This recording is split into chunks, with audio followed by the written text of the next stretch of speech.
Hello everyone, আসসালামু আলাইকুম। আজকে তৈরি করে দেখাবো মজাদার ডাবের পুডিং। আমার তো এটা অনেক বেশি প্রিয় আর খেতে কি বলবো, সত্যি অনেক বেশি মজা। গরমে এমন এক টুকরো পুডিং খেলে আসলে মন প্রাণ দুইটাই জুড়িয়ে যাবে, আর এক পিস খেলে মনে হবে আরও এক পিস খাই। আমি তো এক পিস খেতে খেতে অলমোস্ট অর্ধেক পুডিং একাই খেয়ে নিয়েছিলাম, এতই বেশি মজা হয়েছিল। তো চলুন এটা বানাতে। দেখেছেন আমি এখানে একটা ডাব নিয়েছি, অবশ্যই মোটা সরযুক্ত ডাব নিতে হবে। তো আমি ডাবের পানি আর সর এভাবে বের করে নিয়েছি। আমি এবার এটা অনেকে এটাকে বলে দুমড়া নারকেল, মোটা যে সরটা হয় এই টাইপের নারকেলটা নেওয়ার চেষ্টা করবেন। আর এর থেকে হালকা সর হলেও সেটা করা যাবে, বাট একেবারে যে এটা হয় পানির মতো সর সেটা দিয়ে কিন্তু এটা হবে না।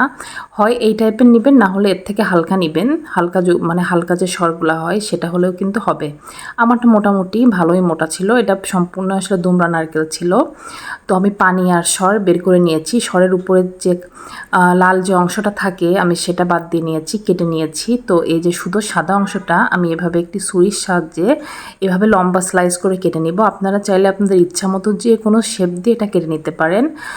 আমি এই পুডিংটা বানাতে একটা ডাবের সম্পূর্ণ পানিটা ইউজ করব, আর এখানে আমি অর্ধেক ডাব নিয়েছি। ডাব আর কি, সেটা এভাবে আমি স্লাইস করে কেটে বাটির ভেতর এভাবে বিছিয়ে আমি এটা সরিয়ে রেখে দিব। তারপর আমরা পরবর্তী স্টেপে চলে যাব। আপনার এটা লম্বা বাটি, গোল বাটি, যে কোনো কিছুতে খুব সহজে এটা জমে যাবে। আর এটা বানানো অনেক বেশি সহজ, মাত্র 10 মিনিট সময় হলেই আপনি এটা তৈরি করে নিতে পারবেন। আর এই যে দেখুন আমার একটা ডাবে এখানে প্রায় হাফ লিটার পানি হয়েছে। এটা আমি ভালোভাবে ছেঁকে নিব। এই কাজটা অবশ্যই করবেন যখন পুডিংটা বানাবেন, পানিটা কিন্তু অবশ্যই ছেঁকে নিতে হবে। আমার একটা ডাবে বেশ অনেকটাই পানি হয়েছে। আপনাদের যদি পানিটা কম হয় সেই ক্ষেত্রে 2টা ডাব ইউজ করবেন। এখানে আমি দিয়েছি, পানিটা মোটামুটি ভালোই মিষ্টি ছিল। তারপর আমি 1.5 টেবিল চামচ মতো চিনি দিয়েছি। আর এখানে এই যে আমি হাইগো ব্র্যান্ডের আগার আগার পাউডার নিয়েছি, এখানে এটা আমি দিয়ে দেবো প্রায় 1.5 চামচ মতো। আমি হাফ লিটার পানিতে 1.5 চা চামচ আগার আগার পাউডার আর চিনি দিয়ে ভালোভাবে ঠান্ডা অবস্থাতে এভাবে গুলিয়ে নিব। আমি আবারও বলছি, আগার আগার পাউডারটা কিন্তু ঠান্ডা ডাবের পানির ভিতরেই গুলে নিতে হবে। যে ডাবের যে নর্মাল টেম্পারেচার থাকে পানির, সেই পানিতেই আমরা ভালোভাবে গুলিয়ে নিব। যখন দেখব এটা মিশে এসেছে, কোনো প্রকার লাম্পস বা দলা দলা নাই, সেই পর্যায়ে আমরা চুলায় দিয়ে এটা ভালোভাবে জ্বালিয়ে নিব। মোটামুটি 3 থেকে 4 মিনিট জাল করলেই হয়ে যাবে। যখন দেখব এটার কনসেন্ট্রেন্সি মোটামুটি গাঢ় হয়ে আসতেছে, খুব বেশি গাঢ় করা যাবে না। এই যে দেখুন আমি 3-4 মিনিট জাল করার পরে আপনারা দেখেই বুঝবেন, আসলে দেখেই বোঝা যায় এরকম 3-4 বলক যখন হয়ে যাবে ঠিক এমন একটা কনসেন্ট্রেন্সি হবে।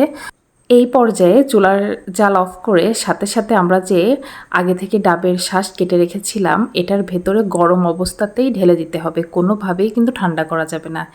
এই যে দেখুন আমি গরম জাস্ট চুলা থেকে নামিয়েই আমি এটার ভিতরে ঢেলে দিব। ঢেলে দিয়ে একটি চামচের সাহায্যে আমি জাস্ট শাঁসগুলো উপরে উঠিয়ে দিব, যাতে শাঁসগুলো ভেসে থাকে। তাহলে সহজেই যখন এটা ঠান্ডা হয়ে যাবে তাহলে সহজেই উঠে আসবে।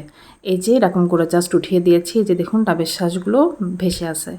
জাস্ট 1 ঘন্টা পরে, আমি কিন্তু এটা ফ্রিজেও রাখি নাই, আপনারা চাইলে ঠান্ডা হওয়ার পরে ফ্রিজে রাখতে পারেন। বাইরে আমার পুডিংটা জমে গিয়েছে।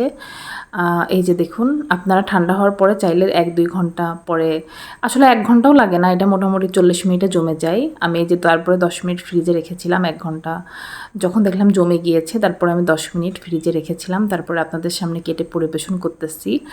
দেখুন কতটা বেশি সুন্দর হয়েছে আর অনেক বেশি পারফেক্ট। আর কি বলবো, খেতে আসলে অনেক বেশি মজা হয়েছিল।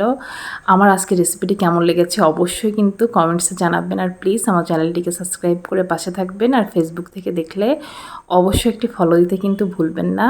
সবাই অনেক বেশি ভালো থাকবেন, সুস্থ থাকবেন। আল্লাহ হাফেজ।